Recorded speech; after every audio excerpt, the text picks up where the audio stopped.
first and foremost, we're thrilled to be asked to host this event. Delighted to work in collaboration with IEA.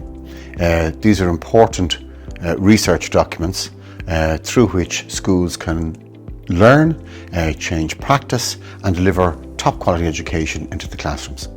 So how do they take that research and change it into a practice in the classrooms? It's a very difficult thing to do because teachers are very time pressed and there's lots of different competing agencies for their time outside of class as well as inside of class.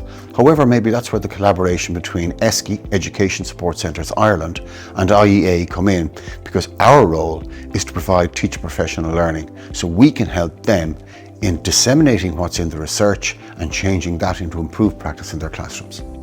Well, when one looks at research, one cannot but take into account the difference or the impact that might have in your own practice.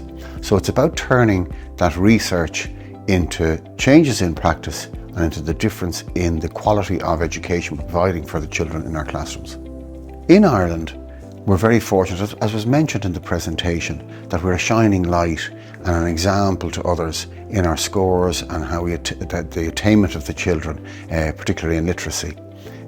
So we're already engaged with this kind of material. There's an energy around it, there's an enthusiasm for it, particularly when you're already successful.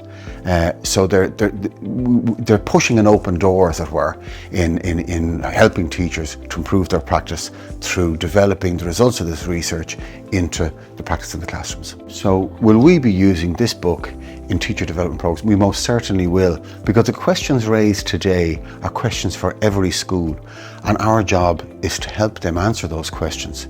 So the questions about digital literacy, being far from what we originally thought we were just reading from a computer screen, or as one of your colleagues said, a page behind a window. It's far more than that. So developing the skills amongst teachers to help children discern what's right, what's wrong, what's appropriate, what fits and what doesn't are part of our remit. And we're looking forward to taking on that work. And we thank the IEA for, I suppose, acting as a catalyst in that for us in the education centres.